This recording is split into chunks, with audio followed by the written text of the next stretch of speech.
We're already at season three, which this experiment has kind of evolved in such a delightful way. Today I have Pete Astor coming in from the UK to kind of talk to us a little bit about his musical journey. And it's a huge musical journey, and I don't know if we have enough time to cram it all into 25 minutes, but we're going to do our best. Um, so welcome, Pete. Thanks for hopping on here and talking about you a little bit and your musical journey. Pleasure, pleasure. So I was kind of looking back through your catalog, Hmm. and just the sheer amount of songs that you've been involved in either producing, writing, playing.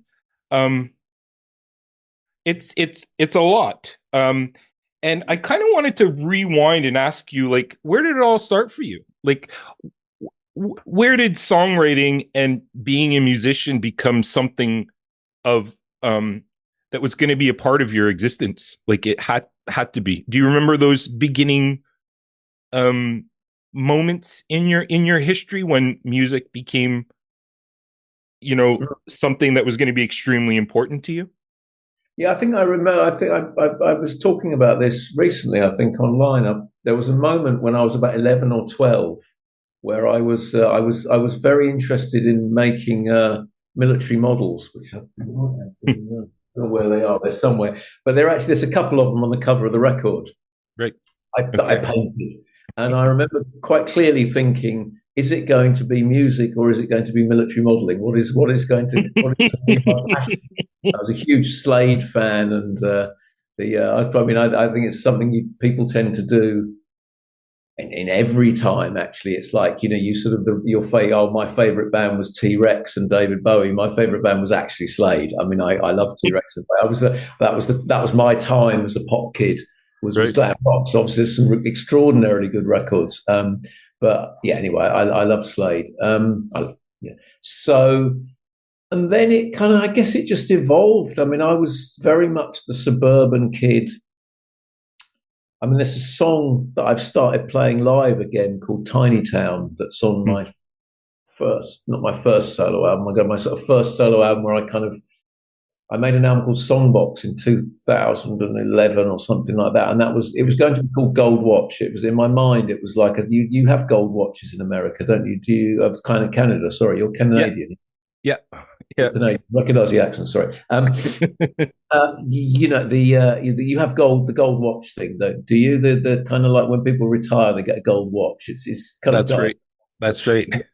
So I was going to make the record was going to be called Gold Watch, and I was persuaded out of it because in my mind I'm done. I'm never doing this again. And I'm finished. It's over. So and I wrote a song on this song like called Tiny Town, which is all about that kind of escape from the suburban town. And I think I definitely fit into that category as someone who dreamed foolishly and big Hmm.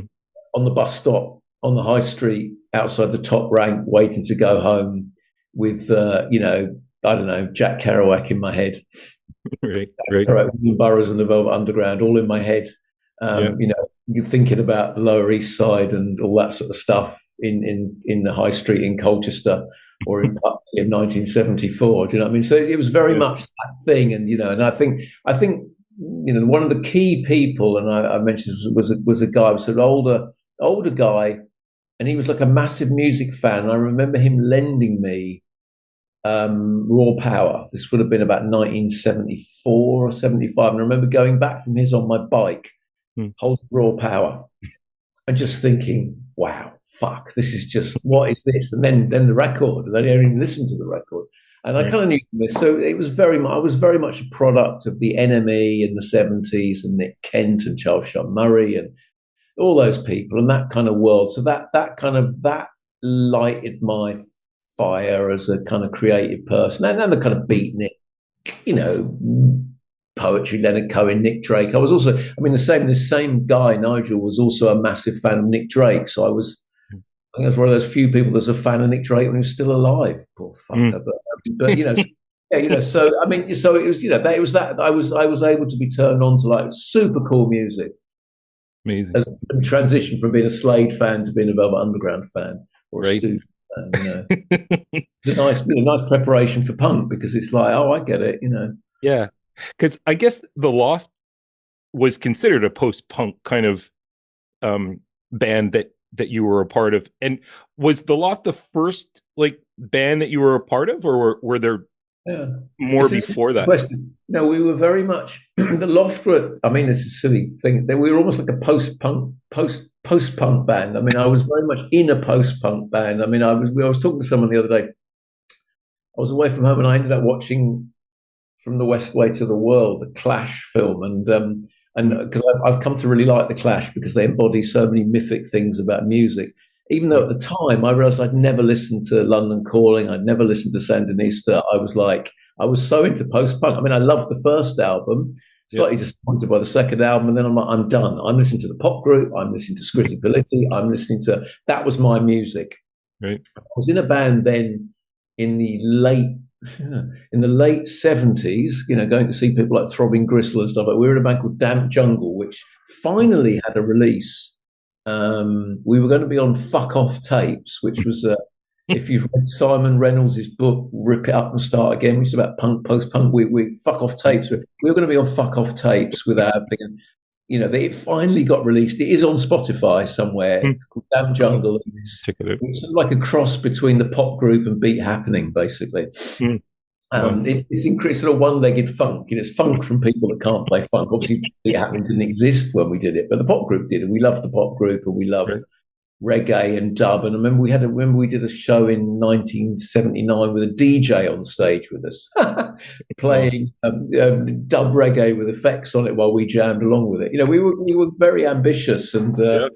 we Yeah. liked very and the Loft very much came as a reaction to that kind of slightly Maoist Mm, post-punk thing, which again, you maybe it doesn't on reflection you don't see it in the distance, but at the time it was a little bit reductive. It was a bit like everything has to be, I mean, we used to rehearse in a squat in Tottenham Park just down the road, and I mm. remember there was two other bands that rehearsed in the squat. One of them was called what they called BMUS. There was a band called Test Department. Do you remember Test Department? They were No. very much part of the world, the bands that they would play like metal. They were like Einstürzen die Neubauten. They were that Okay. kind of like Okay. very, Okay. Yeah. very radical. They all dressed in black. And this band they all went on to be architects, and they've got records out as well, which are very valuable. The one single they made, they all have died back bomber, died black boiler suits. That's what all they Okay. would wear. That Oh. kind of vibe. And then there was another band called the IUDs. Mm. And an IUD does it exist in Canada? An IUD is a contraceptive device. It's the Okay. coil, and Okay. they were like a feminist punk band, and they were the Mm. nicest, kindest people. But I remember chatting with one of the women in the band, and she was going, "Yeah, it's really cool what you do. All your songs seem to be love songs," and I was like, "Oh, are they? Oh, God, I guess they are." So that was we were like almost a reaction to that kind of Maoist punk thing. I mean, Right. the sort of the architect black boiler suit people were right snotty. Right. The these were absolutely really very nice people and very kind people. Uh, but yeah, it was funny. But I remember her saying that to me, and it didn't really occur to me. But I think so. It was very much a reaction in some ways to the sort of joylessness of post punk, and it also came from our kind of digging in and our discovery of soul music and funk Mm. music. Okay. And There's lots I of mean, different influences like yeah, but stuff that at was more play. tuneful and more generous. Do you know what I mean? I was a Right. huge. I mean, the Impressions were one of my favourite groups. I played. I mean, this came up in the Loft thing. I mean, Al Green was one of my favourites. And Right. surprised, there's a Loft song called "Beware," which is the same as the Al Green. There's an Al Green song called "Beware." That's the kind of Yeah. thing you did in those days. Oh, I'm going to write a song. What shall I call it? Oh, I'll call it the same as the song on the Al Green record that I really like. But yeah, so it was a lot more. Fascinating. That was a Fascinating. generous thing with the Loft. So we were post punk, but we weren't that kind of miserable. We were, and I think there was a lot of people at that time who were like, "Yeah, we love music. We love positioning ourselves against the mainstream, Mm. but we also don't want to. We don't want to be like completely fucking miserable and Sure. Yeah. joyless. We wanted some joy in it.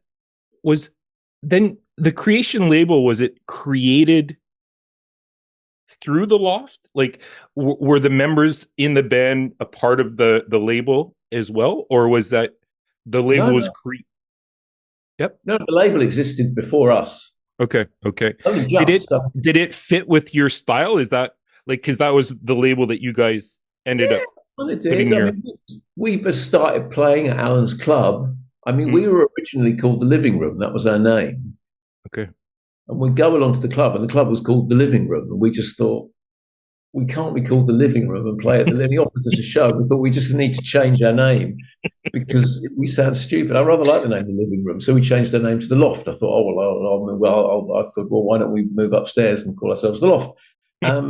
And we just, we like it was like one of the few places. I mean, we couldn't get a show anywhere else in London Hmm, because even though it doesn't sound radical now, it felt it just wasn't what was in wasn't what the music business was. We'd try and get a right. gig at I don't know, the Rock Garden, which was like a little club in Covent Garden, and they'd just be like, they wouldn't be interested because we weren't part of that world. We weren't, I don't know, aspiring to be, I don't know what.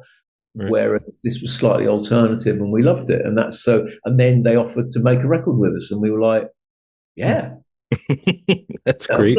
there was probably in terms of creation, I mean I'm still friends with lots of the people, still friends with Alan. It's like I kind of there are differences. I mean, so for example, I was always I was my sort of shining star of inspiration was probably television.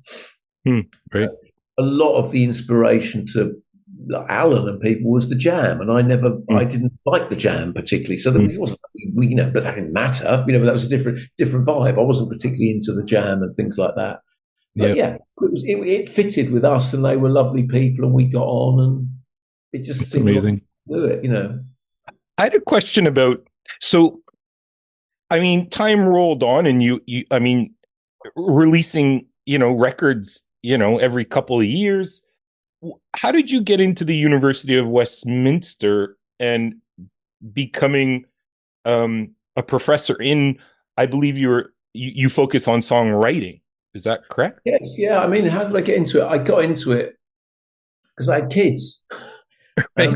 It was the kids did it Right. basically in a good way. I mean, when I was about 2000, I had kids, Yeah. and it was like, shit, I need more money. Do you know what I mean? And Right. I kind of and I had Right. some money. I had a really nice publishing contract at that time, so I was able to Yeah. actually be with the little ones the entire time because that's what the great thing about Cool. songwriting. All I had to do was be me. I didn't have to do anything other than write songs and even Right. so it was nice. So but then after that, it was like I need something a bit more because when you live as a musician, you're kind of only as I mean, I always managed to make money out of music, but it was always like every year you didn't know where the next lot was coming.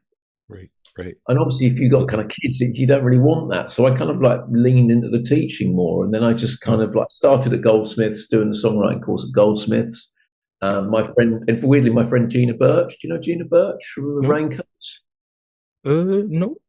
Gina Birch from the Raincoats. I mean, they're like I Yeah. mean, Let's check she's it out. doing so great at the moment. It's brilliant. She's sort of back in, but she did it for a term, and she said, "Pete, I don't feel comfortable doing this because she's Hmm. the Raincoats are one of the all-time classic bands. I mean, they were Kurt Cobain's favorite band. Do you know what I mean? So they're kind of Yes. like, and he's Yes, I very think much on I record do. as saying that. And it's like, so I took that over, and then I taught there for you, and then I think through various connections, I ended up working. I think Tom, who ran the Westminster course, ended up moving to Goldsmiths, and then needs to at Westminster. So I went to Westminster. So I just ended up doing that. But it's a fascinating job. Yeah, absolutely. Well, I mean, through these conversations I have with musicians, I typically ask like what your songwriting process is, but for you, I'd like to ask what makes a good pop song? Um, like what are the elements that elevate a song more than another? Like in your opinion and through your experiences and teaching about songwriting, like what are some of those foundations in a good song that you would find? I mean, firstly, I think a song's more of it is you have to have the idea Mm-hmm. as much as anything. So it's not about the chords or the notes; it's about the idea. Right. So Right. it can be River Deep, Mountain High, or it can be Da Da Da. You know, Right. it can be trio with a tiny little thing, or it could be this incredibly well wrought Jim Webb song or something like that. No, he didn't write. You know what I'm saying? It can be something. It can be by the time I get to Phoenix, which is an extraordinarily well written piece of Right. art, or it can be it can be Surfing Bird, which is also an extraordinarily well-written piece of art. And one of them is sort of dumb and one of them isn't. It's like the Ramones, one of the great songwriters ever. So, but there's a conceptual element to songwriting, which I think is really important. One of the things that I wrote, which I'm sort of most proud of in a way, I did a thing for a magazine where they wanted my rules of songwriting, or they wanted something, and I gave them my 26 rules of songwriting. Yeah. And I think if you look at that, that sort of sums it up. I mean, the main thing is, I wrote a song years ago called Sideways and the Golden Egg. It's very much about not maybe approaching it in a straightforward way. Right. It's making connections with people. Yep. I did notice in one of your questions, you said, what's changed in my songwriting over the years? Mm-hmm. And I think in some ways not a lot has changed, but one thing that has changed and I've got way better at is rework, what's the word? I don't know, editing, reworking, really sort of, like obviously this record that's coming out, mm-hmm. it's old songs, but Time on Earth, which came out last year, there were songs on Time on Earth which I started in maybe 2008, I think one of them. Wow. I started in 2008. It's not like I've been working on it since 2008, but I did it in 2008. It's not quite right. And then various songs, some of them were written 6 months before the record come out, or a week before the record come out, and some of them were written decades before. But I was able to work on them. I think that's something I've learned as a songwriter, that I can write a song. The song Time on Earth, which lots of people seem to really like, that was one of those songs that in my mind was it was a pure B-side. It just wasn't working. For years I'd return to it, just go, this is just a stinker. Not a stinker, just an unremarkable song, not a stinker. And then eventually I got to the chorus, and I was like, one of the things I've learned as a songwriter is sometimes you write a song and go, do you know what, this is great, but the chorus is crap, and I need to come up with a completely new. I'm not communicating properly with the chorus. I need to make it. A chorus needs to be a bumper sticker. Right. That's on one of your. Yeah, exactly. Yeah, so think of a song title like Bumper Stickers, or the punchline of a really good joke, or a really bad one, or a really sad one, or a really sick one. I love it. You need to know what you need to know what you're doing. You need that. It's the communication thing. And the great thing about music. I always think a good song will communicate quite instantly. I belong to the blank generation. That communicates instantly, and then if you get into it after a while, you start to listen to the verses and think, "Fuck, this is really mad, fucked up William Burroughs type stuff." Yeah, but that's never going to hit you first time around. So songs are about that communication, I think, and that connection. But it's a sort of a layered connection. It's like it's something. Maybe the first time it hits you, and it's something. It's just the guitar sound, or it's the drum beat, or it's I don't know what. Do you know what I mean? Right. So Oh, it's fascinating. But learning to edit and rework stuff and do that sensibly and skillfully. There's a great Kenneth Cope poem called The Art of Poetry, a very long poem, but talk about different things about reworking stuff. And there's some really sensitive stuff about rewriting stuff, but not getting it wrong and not making it too sensible and keeping the vibe going, basically. Absolutely. I have a great quote that you said, don't let the truth set your ways of a good story, right? Like, don't let the truth get in the way of a good story. I didn't say that. Someone else said that. I can't remember who said it. Yeah. It was, you were sitting on a park bench and you were going through a book that had a bunch of questions from like Bruce Springsteen and Bob Dylan, and you were answering the questions. And that was one quote that really bounced out at me, and it kind of reminded me of what you were just saying. Yeah, that's right. I remember that in the park. Yeah. Deep dive, great. Yeah, I like that. Yeah, totally. It was great. I love that style of interview too. It gave me a lot of things to think about as well. But let's touch a little bit on. So you have a new record coming out in 2024. What was you had alluded to that these are older songs that you kind of brought back to life, or are these fresh songs as well? Like they're all old songs. They're all old songs from stuff that I've written in the past.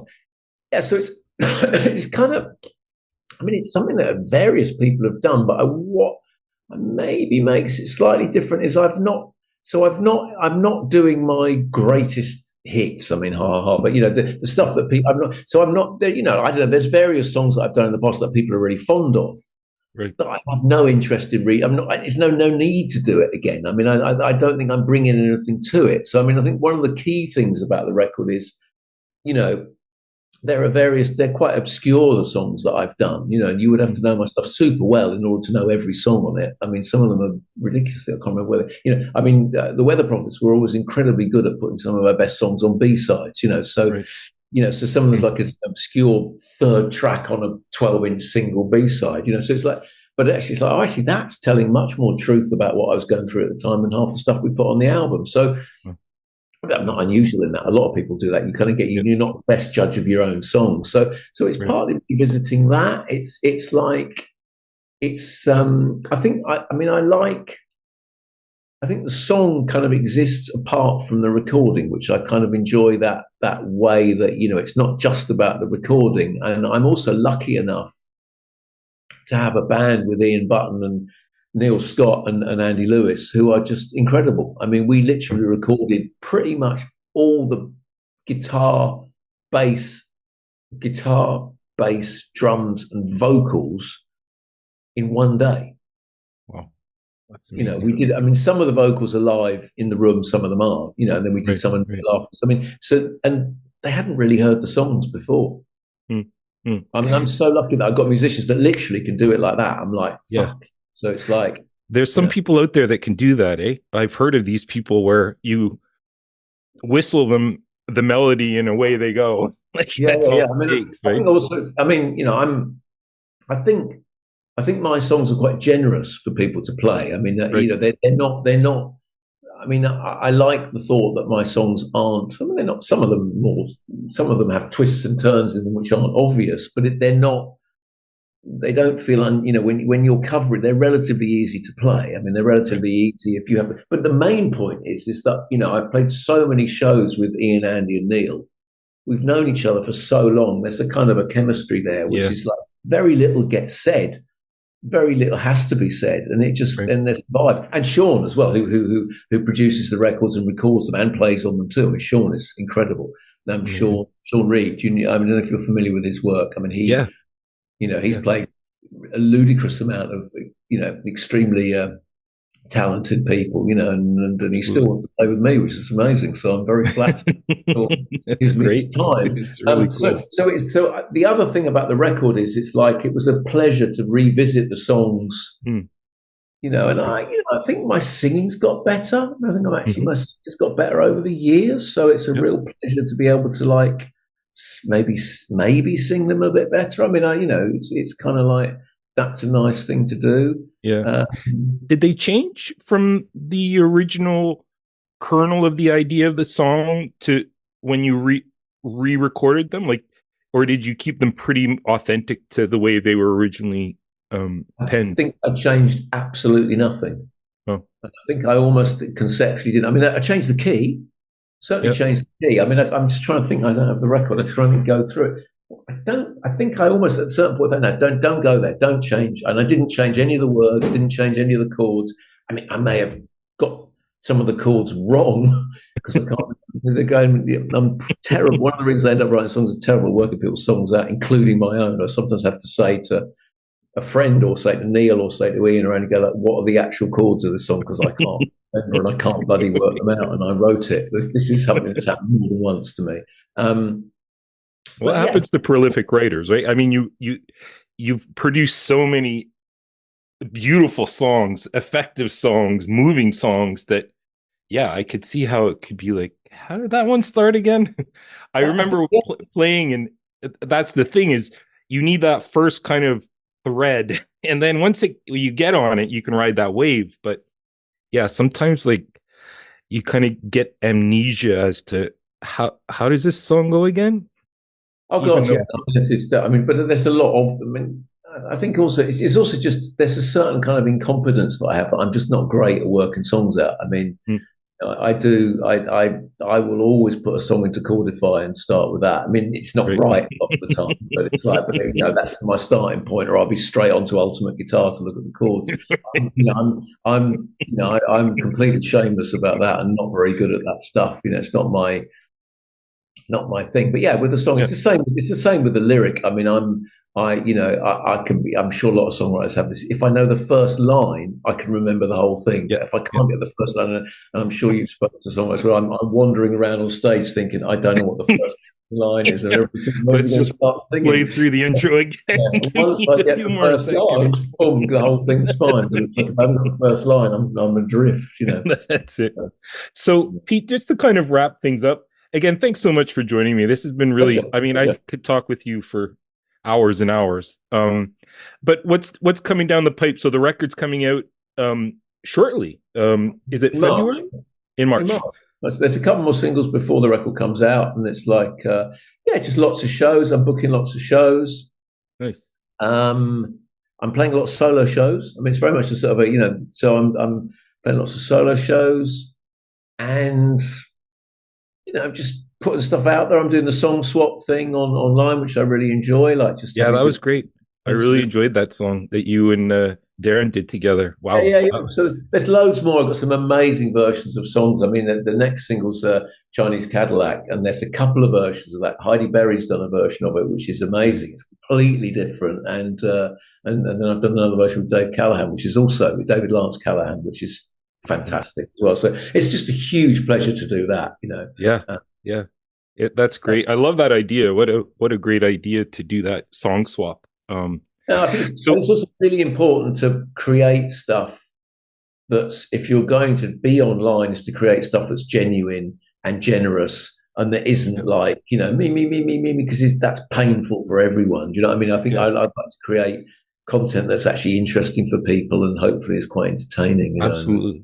Oh, it is. And I mean, I think your authenticity, and I know you wrote authenticity in rock music. I know your music is authentic. Speaking with you and knowing all of your songs, it is a natural marriage. So it is you on those records. And oh, I can't wait to listen to everything all over again, Pete, after Yeah. talking with you. Oh, It's lovely. just been a real pleasure.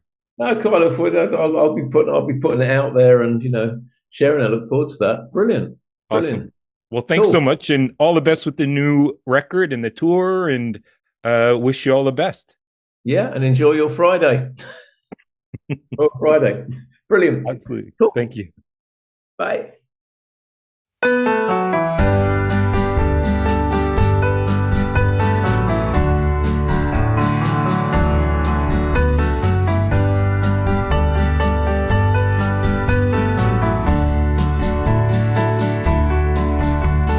Farmer Tom is always at the gate. The village bus is never late. The children learn in a tiny school, and no one drowns in the swimming pool. I look down on the model village, high above their world,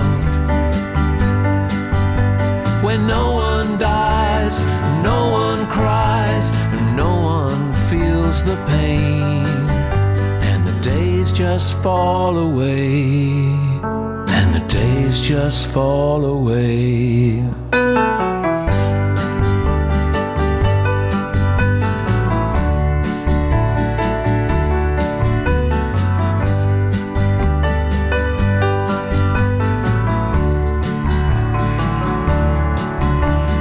Baker John is getting out the cakes on the village green. The lovers will always embrace, and in their favorite bar, the drinkers will drink forever. Under the ancient tree, the old couple are always together. I look down on the model village, high above their world,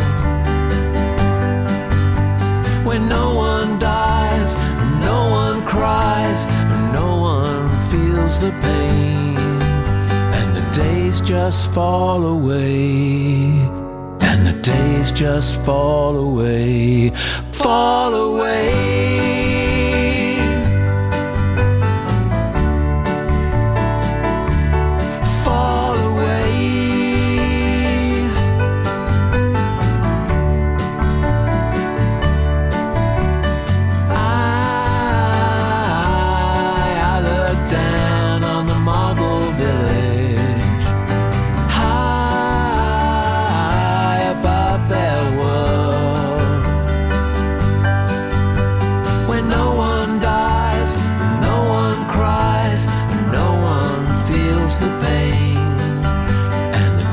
Just fall away, and the days just fall away, fall away.